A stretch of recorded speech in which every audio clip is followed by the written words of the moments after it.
Alors que tout le monde le croyait faible, il devient le magicien le plus puissant de l'armée des démons. Ikk est un magicien de l'armée démoniaque qui a fait preuve d'une telle force et de telles compétences qu'il a été promu au rang de commandant, ce qui lui permet de diriger ses troupes sur le champ de bataille en élaborant une stratégie pour s'emparer de l'imprenable fort d'Arsenam. Sur le champ de bataille, les humains et les monstres s'entretuent par milliers, essayant de lutter pour la supériorité sur l'autre race, tandis qu'Ikk se tient sur une falaise et assiste au massacre sur le terrain.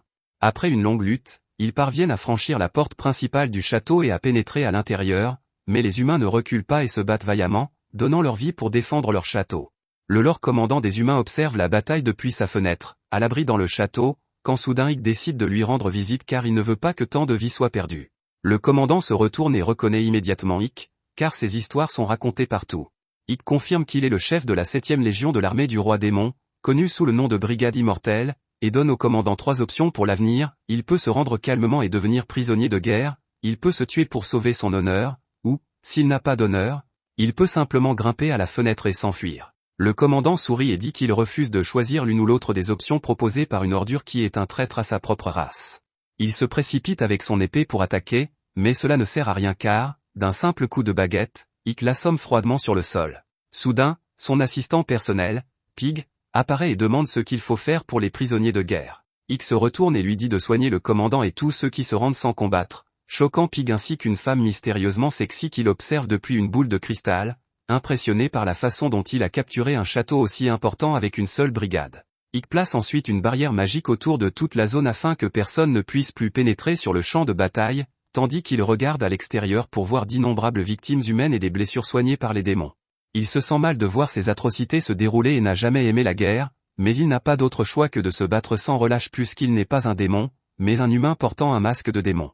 Il s'avère qu'il a été abandonné à la naissance, mais qu'un magicien démoniaque nommé Romberg l'a recueilli sur un coup de tête. Romberg était un magicien et un professeur extraordinaire qui parlait toujours d'un temps où les humains et les démons pourraient vivre ensemble. Romberg enseigna à Ikk tout ce qu'il savait sur la magie, et avant sa mort, il appela Ikk dans sa chambre, lui disant de toujours garder le masque et la robe, car si le roi des démons savait qu'il n'était pas un démon, il serait torturé et tué immédiatement.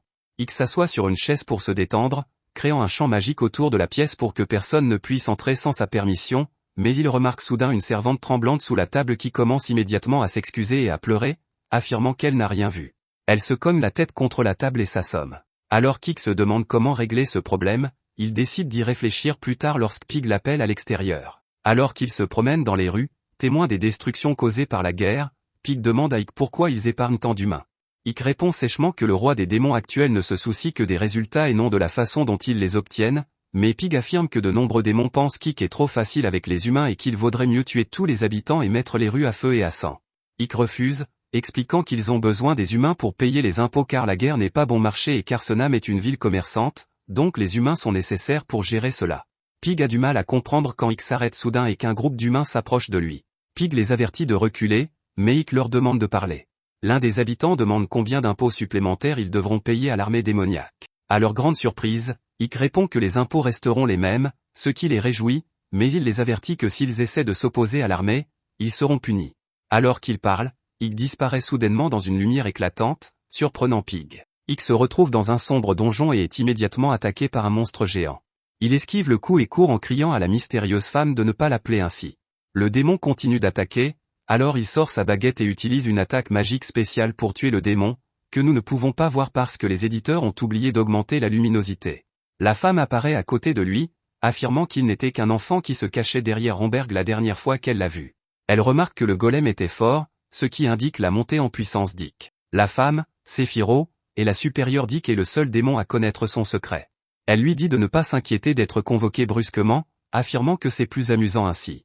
Ikk lui demande s'il est venu faire un rapport sur les efforts de guerre, mais Séphiro lui répond qu'elle a tout vu et que son exécution a été impeccable. Elle révèle que le roi des démons souhaite le rencontrer, ce qui surprend Ikk, car un roi des démons n'a pas l'habitude de rencontrer un simple chef de brigade. Il demande quel est le problème, mais Séphiro répond que le roi veut savoir comment il a réussi à s'emparer d'Arsenam en une semaine. Elle les téléporte au château du roi des démons, qui impressionne Ikk par sa taille. Il s'approche de la porte principale gardée par des démons, et Ikk demande à Séphiro s'il sera contrôlé avant d'entrer.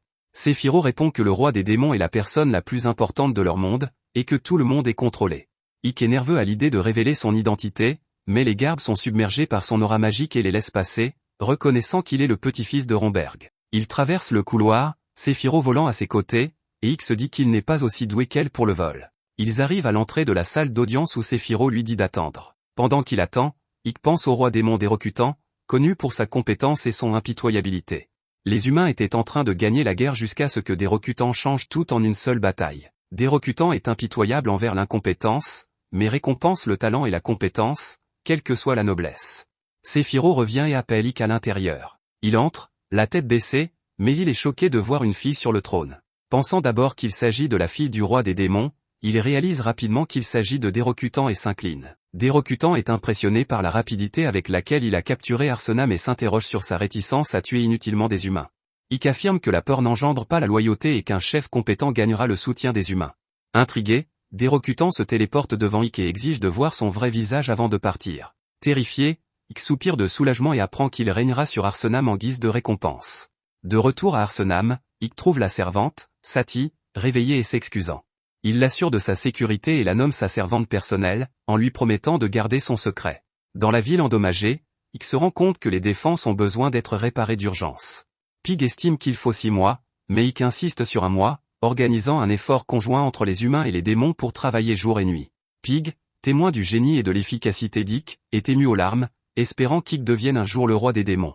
Le temps passe et un jour, Ike apprend que le roi des démons a décidé de le charger d'obtenir des informations sur une alliance probable entre les royaumes humains, car lors de la dernière bataille, les démons ont affronté une armée humaine assez importante, qui ne peut pas être le fait d'un seul royaume. Sati semble s'être habitué à lui et il décide de l'emmener avec lui dans le royaume voisin pour une reconnaissance. Là, Sati se laisse distraire par un escroc, mais Ike lui révèle qu'il s'agit d'une arnaque avant de l'emmener. Tout en marchant, il mange quelques fruits et Ike dit à Sati qu'il pense que les humains sont en train de former une alliance. Sati semble confuse, alors Ike explique qu'à chaque fois qu'un danger de mort comme le roi démon est apparu, les humains ont mis de côté leurs différences et ont uni les forces de tous les royaumes humains pour lutter contre leur ennemi commun. Selon Ike, cette alliance a été conclue 3 fois dans l'histoire et, à chaque fois, elle a permis de vaincre complètement l'armée du roi démon et de la repousser jusqu'à son château. Elle demande si les humains vont gagner cette fois encore, ce qui déconcerte Ike qui devrait être favorable aux humains, mais elle répond que les humains n'ont jamais été gentils avec elle et qu'ils ont fait d'elle une esclave. Si l'armée des démons n'avait pas envahi la ville, elle aurait été comme les autres enfants esclaves dans la cage pour toujours. Ike se rend compte de la cruauté de chaque société et rassure Sati en lui disant que le roi des démons actuel est le plus sage et le plus fort depuis plusieurs siècles. Avant qu'ils ne puissent parler davantage, une voix les arrête, et lorsqu'Ike se retourne, il aperçoit le filou à côté d'un gros goinfre qui lui reproche d'avoir révélé ses tours. Ike lui explique qu'il s'agissait d'une escroquerie et non d'un tour, mais l'illusionniste se fâche et lui dit qu'il devra payer pour ce qu'il a fait. Cela énerve Ike, qui regarde autour de lui pour vérifier s'il y a quelqu'un avant de sortir sa baguette magique et d'utiliser la magie de la glace pour geler les pieds de Fatih. Le filou est choqué de voir qu'Ike est un magicien, mais avant qu'il ne puisse réagir, Ike crée un tas de lances glacées et les dirige vers le filou en lui demandant de s'excuser. Le filou pense qu'Ike bluffe et commence à l'invectiver, mais Ike lui plante une des lances dans le bras, montrant ainsi qu'il n'a pas froid aux yeux. Il demande alors au filou s'il a des informations sur ce qui se passe dans ce royaume. Craignant pour sa vie, le filou lui révèle que l'alliance a été conclue entre les royaumes, mais que le royaume de Rosaria prépare une attaque surprise contre les démons pour prendre l'avantage et avoir une chance de se glorifier. Ike trouve cela tout à fait logique et demande à l'illusionniste où ils préparent leur attaque. Pour une raison ou une autre, ce filou minable connaît tous les détails des plans de guerre et lui dit que la ville d'Arsenam sera attaquée parce que ses défenses sont faibles en ce moment. Ike a entendu tout ce qu'il voulait savoir et repart avec Sati dans leur ville pour planifier la défense. Ce soir-là, l'armée de Rosaria envoie un bataillon pour envahir la ville d'Arsenam, mais avant même qu'ils aient pu préparer leurs armes de siège, des squelettes commencent à sortir du sol. Leur chef, Alistair, leur dit de maintenir leur formation car les squelettes sont faibles, mais à leur insu, ils tombent directement dans une embuscade, les flèches commencent à tomber sur eux comme une grêle, tandis qu'une bande d'or sort de la jungle et commence à écraser leur armée. Alistair se rend compte qu'Arsenam était préparé à cette attaque et qu'ils sont tombés dans un piège qui risque de détruire tout le bataillon. Elle appelle immédiatement ses soldats à former une ligne de retraite et à s'assurer que personne n'est laissé derrière. Pendant ce temps, Ike et Pig observent la scène depuis les murs. En tant que seigneur, Pig fait l'éloge d'Ike, car sans lui, ils auraient certainement été victimes d'une attaque surprise. Mais avant qu'Ike ne puisse répondre, quelqu'un tire une flèche par derrière, qui touche Ike dans le dos, et il tombe au sol, inconscient. Lorsqu'il reprend connaissance, il se retrouve au lit avec Séphiro, qui affirme avoir été appelé par Pig après qu'Ike a été touché et avoir pu le soigner rapidement, sans quoi il aurait pu mourir. Elle le félicite d'avoir écrasé l'attaque surprise, mais dit à Ike que même cette fois-ci, les pertes humaines ont été minimes. Elle lui dit que le seigneur des démons pourrait avoir des soupçons si cela continue, mais Ikk répond que quoi qu'il arrive, son objectif principal est de faire en sorte que ce monde permette aux humains et aux démons de vivre ensemble, comme Romberg l'avait imaginé. Elle lui dit de prendre soin de lui et disparaît pendant qu'il appelle Pig et lui demande de comprendre ce qui est arrivé au commandant des forces humaines. Pig lui répond que la commandante a été emprisonnée par son officier supérieur qui a prétendu qu'elle était une honte alors qu'elle s'était retirée du champ de bataille. Le lendemain matin, il décide de se rendre à la prison où elle est détenue, car il voulait la rencontrer une fois, mais il finit par se faire suivre par Lily, qui est sa subalterne mais qui est bien trop ennuyeuse pour lui. Il lui dit de se taire ou de s'en aller, mais elle reste à ses côtés tandis qu'ils espionnent les quelques gardes devant la prison. Elle lui demande si elle doit détruire les 2 hommes pour qu'ils puissent entrer, mais Ikk répond qu'il ne veut pas créer une scène pour l'instant. Mais avant qu'il ne puisse l'en empêcher, cet imbécile est allé frapper les gardes, sous prétexte qu'elle ne les avait pas tués comme il le souhaitait. Il pénètre dans la prison, qui s'avère plus grande qu'il ne l'imaginait, et il se rend compte qu'il faudra beaucoup plus de temps pour trouver le commandant. Mais Lily finit par battre l'information d'un des gardes qui lui dit que le commandant se trouve au dernier étage et lui donne même les clés. Alors qu'il se dirige vers les escaliers, d'autres gardes sont alertés et les attaquent, mais Lily remet les clés à Ikk et lui dit d'avancer pendant qu'elle s'occupe d'eux. Ikk avance et se retourne pour voir les gardes se faire démolir, mais il continue d'avancer. Il atteint bientôt le dernier étage et ouvre la cellule, qu'il trouve complètement vide. Il entre à l'intérieur quand soudain la commandante l'attaque par derrière, ce qu'il esquive de justesse. Elle saisit un couteau et recommence à l'attaquer, mais il parvient à se faufiler et à sortir son bâton avant de l'assommer. Il la laisse se relever tandis qu'elle lui demande s'il est venu ici pour se moquer de sa défaite ou s'il veut la tuer, mais Ikk répond qu'il n'a fait que jacasser pour savoir si elle a envoyé un assassin pour infiltrer l'Arsenam et le tuer. La femme semble surprise et lui demande s'il est vraiment un Jabé, ce qui prend Ikk au dépourvu. Soudain, ses pensées sont interrompues par le bruit des gardes qui se précipitent au dernier étage, et le commandant profite de sa distraction pour lui mettre un couteau sous la gorge, lui demandant de dire honnêtement s'il est un démon ou un humain. Ikk ne sait pas quoi faire et se demande s'il doit giboyer sa véritable identité ou non. Elle maintient le couteau sur son cou et lui demande une fois de plus de dire la vérité, à savoir s'il est un humain ou un démon. Pendant ce temps, les gardiens se dispersent dans toute la prison pour trouver Ikk et en finir avec lui. Ikk se rend compte qu'il doit faire quelque chose avant d'avoir des ennuis. Il utilise donc une magie spéciale qui ralentit le temps autour de lui. Cela surprend Alistair, qui se rend immédiatement compte que quelque chose ne va pas, mais il lui dit de ne pas s'inquiéter car cela disparaîtra bientôt. Il passe devant elle et se dirige vers les gardes en marchant au ralenti. Comme il ne semble pas s'écarter, il utilise sa magie de vent noir pour les éloigner immédiatement. Mais avant qu'il ne puisse bouger, il est attaqué par derrière par un grand chevalier qui tient une étoile du matin dans sa main. Avant que le chevalier ne puisse retrouver son équilibre, Ikk utilise un sort de gravité de son arsenal qui le fait tomber au sol, avant que la rampe ne cède sous le poids et que le chevalier ne s'écroule sur le sol. Alistair semble confus et se demande pourquoi cet homme ne tue pas les gardes alors qu'il peut facilement le faire. Soudain, le sol sous ses pieds s'effondre à son tour, et incapable de bouger, elle finit par tomber elle aussi. Heureusement pour elle, Ikk lui sauve la vie en l'attrapant en plein vol avant de la déposer délicatement sur le sol. Il s'excuse ensuite pour tout ce désordre et se présente comme Ikk, le commandant de la brigade immortelle. Il répond à sa question précédente en déclarant qu'il est manifestement un démon, car les humains ne sont pas admis dans l'armée des démons. Alistair ne semble toujours pas satisfait, mais Ikk passe à autre chose et lui demande à nouveau si elle a envoyé un assassin pour le tuer lors de leur dernière bataille. Elle se tait, affirmant qu'elle est un chevalier du royaume et qu'elle ne révélera rien à un démon comme lui, même s'il la tue. Ikk décide de prendre les choses en main et exécute une manœuvre qu'il a apprise dans les dramatiques coréennes. Au lieu de lui souffler au visage, il utilise simplement ses capacités de lecture de l'esprit pour obtenir toutes les informations dont il a besoin, puis il dit à Lilith que leur travail ici est terminé et se prépare à partir. Alistair l'interpelle, lui demandant s'il est venu ici pour se moquer d'elle, mais il lui répond que tout ce qu'il voulait savoir, c'était si elle avait envoyé un assassin, et qu'il sait maintenant qu'elle n'a rien à voir là-dedans. Il annonce à Lilith qu'ils s'en vont, mais celle-ci proteste car elle voulait passer un peu de temps seule avec lui. Mais il en a assez de ses pensées qui l'ennuient, alors il ouvre simplement un portail et le traverse. Alistair, quant à lui, reste perplexe sur ce qui vient de se passer avec elle. Lorsqu'il revient dans son manoir, Sati est déjà là pour l'accueillir. Il lui enlève son masque et lui tend une petite pochette remplie de petits grains de riz. Elle semble confuse, car elle n'a jamais vu cela auparavant, mais Ikk lui explique qu'il s'agit de riz et qu'il est beaucoup plus facile à cultiver que le blé. Il lui explique alors qu'à l'heure actuelle, chaque habitant d'Arsenam est un agriculteur qui cultive du blé, un produit réputé difficile à cultiver et qui nécessite beaucoup d'hommes pour effectuer des travaux pénibles afin d'être vendu. En revanche, le riz est beaucoup plus facile à cultiver, ce qui signifie qu'il y aura moins d'agriculteurs et que les hommes restants pourront se consacrer à d'autres tâches importantes, comme devenir maçon, cuisinier, forgeron, etc.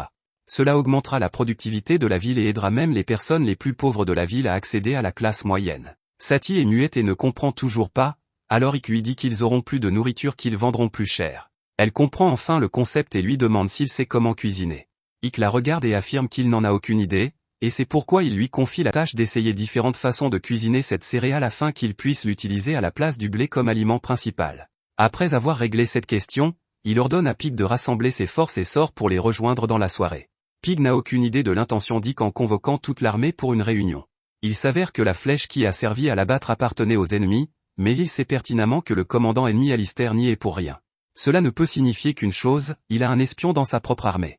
Il décide d'utiliser sa capacité à lire dans les pensées pour vérifier ce que chaque soldat pense, tandis que Pig ne cesse de chanter à quel point Ikk est cool. Il finit par localiser l'un des démons qui commence à transpirer et à s'inquiéter de savoir si sa couverture est compromise.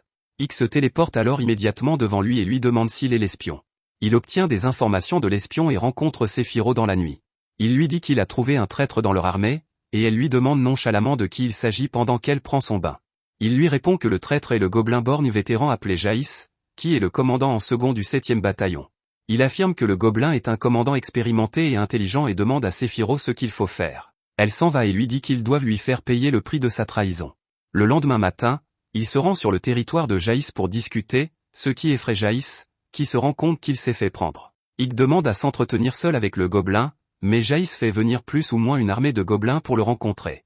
Ikk dit à Jaïs qu'il est au courant de sa trahison et qu'il est ici pour rendre la justice, mais Jaïs se moque simplement de lui parce qu'il est assez stupide pour venir seul ici alors qu'il est au courant. Il dit à Ikk que son armée est 2 fois plus grande que la sienne et que tous ses soldats se jetteront sur lui immédiatement s'il en donne l'ordre. Ikk rit et dit qu'il s'attendait à quelque chose comme ça, ce qui déconcerte le commandant gobelin, quand soudain ils entendent une explosion. Jaïs se retourne et voit d'énormes boules de feu descendre du ciel dans toute la ville, ce qui les met dans un état de frénésie et ils essaient tous de s'enfuir dans des directions différentes. Il s'avère que c'est l'œuvre de Sephiroth, qui a suffisamment de pouvoir magique pour réduire une ville entière en poussière en lançant des flammes infernales sur les gobelins.